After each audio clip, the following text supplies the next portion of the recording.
All right, the final band of Morning at NTV is looking at human trafficking and violation of girls' rights. Joining me for this discussion is Namobidu Joan, legal officer with the Women's Pro Bono Initiative. Good morning to you, Joan. Good morning to you. Well, let's get it right into it. Human trafficking, and we want to understand what it is, and especially through the advocacy work that you're doing with the initiative. What has it looked like for you, and how has it benefited girls especially? Human trafficking? Yeah, the work that you're doing with the initiative, Women's Pro Bono Initiative. All right. Yes. Women's Pro Bono is an NGO.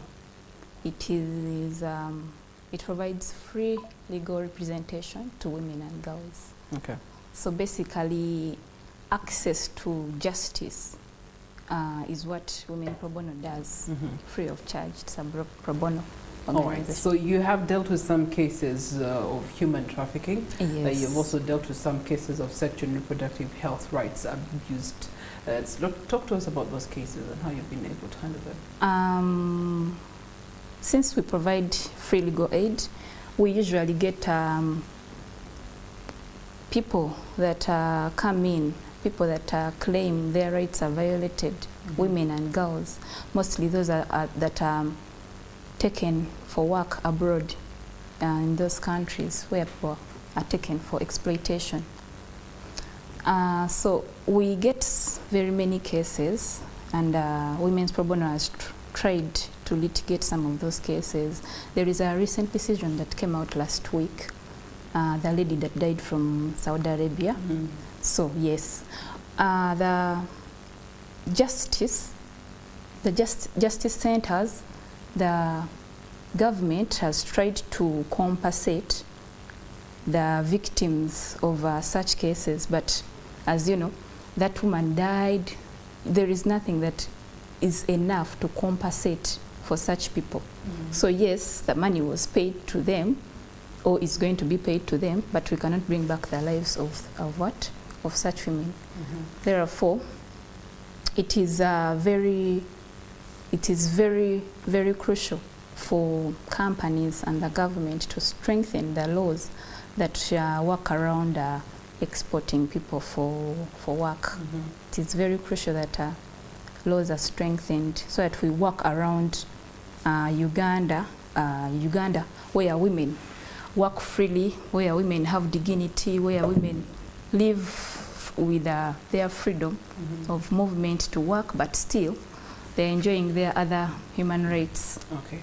So what is your call to action, especially to the state and non-state actors in protection of rights, especially for sexual and reproductive health rights, but also to protect people and against human trafficking by and large?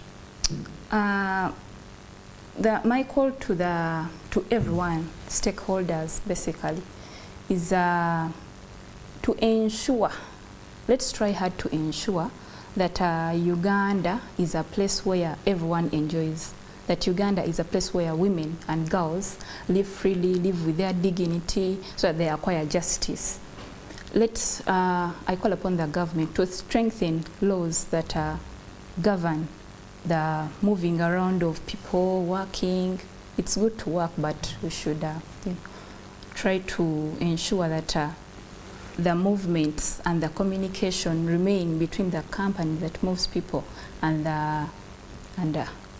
those persons. Yes. All right. And your closing remarks on this conversation and how you're working hand in hand to ensure that especially women and girls are protected at the end of the day. Okay, my closing remarks will be that sexual reproductive healthy rights and human trafficking, they are intertwined, they are connected. Since traffickers normally target girls and women, so we should ensure that we collectively disable the acts of human trafficking. Yes, so that we also provide a legal health to women. Okay. All right. Thank you so much, Namovido Joan. She is the legal officer with Women's Pro Bono Initiative, and you can reach out to them in case you have a discrepancy with the loved one or yourself facing issues around human trafficking and sexual as well as reproductive health rights. Nevertheless, this brings us to the end of Morning at NTV. Thank you so much for having been with us from the beginning, and all the best for the rest of the day's endeavors.